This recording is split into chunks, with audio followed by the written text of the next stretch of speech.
Welcome back, ballroom dance friends.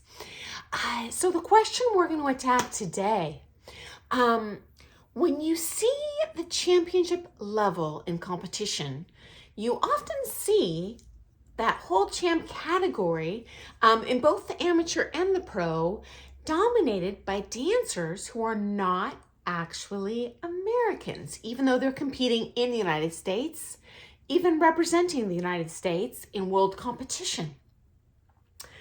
You can't pronounce their names, they have a thick accent, etc. So what's going on here?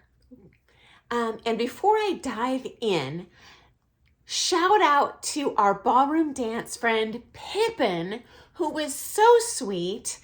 She noticed a little post on my personal Facebook page that I posted a link to my daughter's school fundraiser and she donated. Thank you so much, Pippin. I didn't say anything here, but oh my gosh. You know what, guys? If it touches your heart to donate, I'm going to put a link today to her little fundraiser page in the description of this video. Just make sure to manually, before you press donate, remove the tip that site automatically puts on there. Her school gets none of that. If you're feeling real generous, tip 1 cent. So let's dive in. There are certain countries around the world, for example, England, China, that are considered powerhouses in the world of ballroom dance, meaning they're producing most of those kind of really elite level, good trained dancers and competitors who are successful in international competition. Certainly the US is in that kind of dance powerhouse, small club of countries, okay? But unlike the other countries, you're going to find the people here, and I'm broadcasting from the US, are often not born here. They aren't even citizens. So what's going on? Well, first of all, American professional ballroom dancers, and honestly, the amateurs who choose to teach, that are good teachers that are at the championship level, often make a lot more money here than they do teaching ballroom dance in their home respective countries. So not always, but often that makes this, I'll say, a destination work country for people that want to be professional ballroom dancers, okay? Next up, the immigration laws in the United States usually make it easier to move here to teach ballroom dance than it is for me as a ballroom dancer to go teach in someone else's country. It's actually, if you're a championship level professional, it is easy as pie, honestly, to get a work visa here. All you need to do is demonstrate that through, there's a number of different hoops you jump through, to prove your competition record, references from your coaches, whatever. But it's considered a unique career skill that you're bringing to the table, to the American culture, to the American economy. And so the government is very happy to let those professionals in here to work. Okay.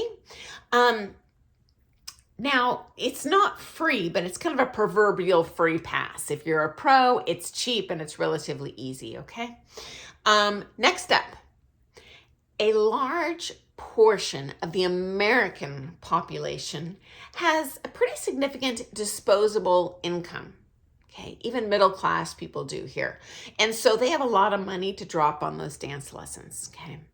The going rates here tend to be higher than other countries. So it's easier if you move here to the United States as a professional dancer to financially support yourself, okay? In a way that's a pretty darn good living. I mean, you're not, extraordinarily wealthy, but, it's absolutely a fair working wage, unlike teaching ballroom dance in some other places in the world, okay? Related to that, We have a very significant social ballroom dance culture here, a huge pro-am dance culture here. So that is not the case all over the world. I mean, pro-am is huge in the United States, much bigger than anywhere else in the world.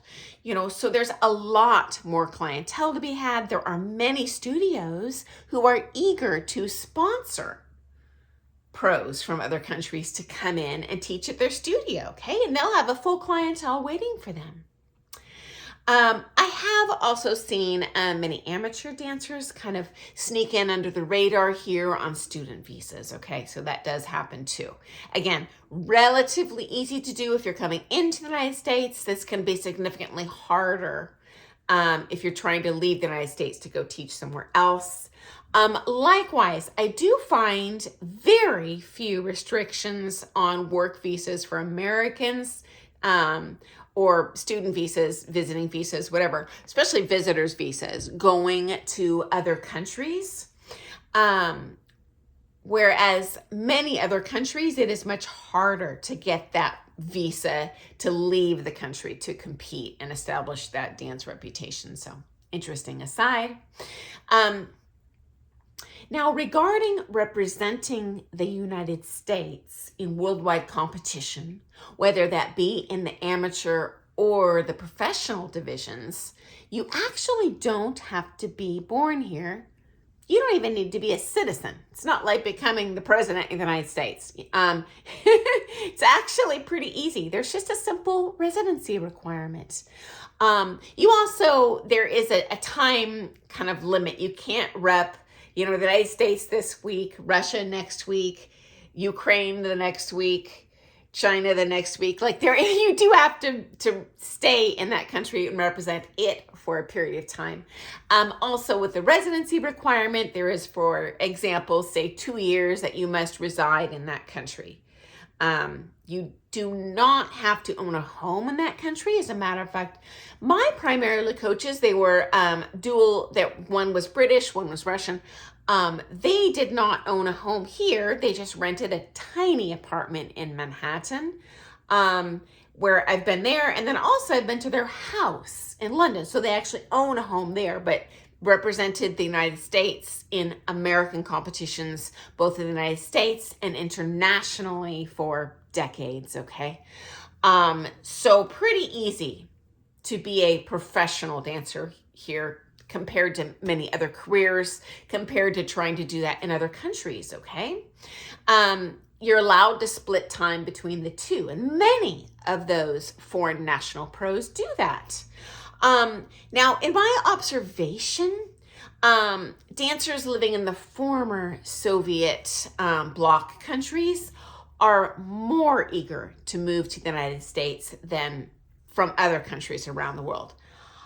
It's just a guess, but I suspect it's due to the dance economy there versus here. I did hear that explicitly from a couple pros from those areas. I don't want to list names, but from that area of the world. It's not that they hate their country or there's a political thing. It's just money. In fact, I've seen many come here, make a great living as a professional ballroom dancer in the United States, and then saving up, moving back home, and living high on the hog with all their savings. They can support themselves and their family for the rest of your life. So hey, of course it's a desirable thing to just kind of take an extended vacay, do what you love doing, make good money, and move back home and be financially set, okay? Now, when it comes to the professional divisions, it's not rare to see couples of two different nationalities compete together on the floor. In which case, one of that partnership is often the American.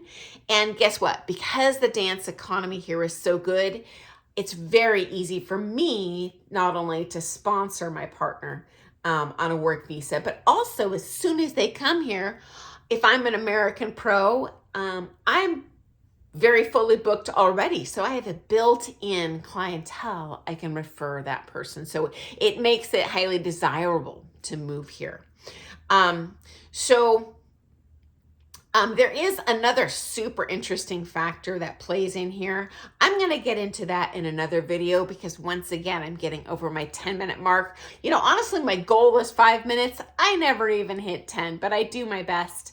But I hope that information has been kind of helpful to you to understand, well, gosh, why are all these foreigners repping the United States? Honestly, I think it's great. The better dancing we can cultivate worldwide, the better. I really think this benefits our economy and our dance culture. Part of, I think, why the U.S. is one of those dominating countries is because we do attract, you know, many of those top worldwide dancers to move here. So that's great. Anyway, if you have other things you've seen in terms of how those professional dancers or your coaches came over here to teach, we'd all love to hear that in the comments. I am just sharing my personal experience and my friends' personal experiences, but we are a worldwide community of ballroom dancers, and I love hearing people's stories. Now, especially if you're living in a foreign country, I'd really love to see what your observations are in terms of the proportion of foreign nationals teaching in your company, and even more interesting, repping your country. Because I don't see that as much in the international ballroom dance community. So thank you so much for joining me today. Thank you so much, Pippin, again, for being so kind as to think of donating for my daughter's school. And I do have that link below if you're interested. If not, zero expectation. I was just tickled pink to see that, though. Thank you, Pippin. So guys, if you like all things ballroom dance, hey, subscribe to my channel, hit me up. And I post kind of cultural videos almost daily. And then I usually throw kind of a dance technique tips video in there once a week as well. So hopefully you will join me tomorrow, guys. Have an amazing day. Happy dancing.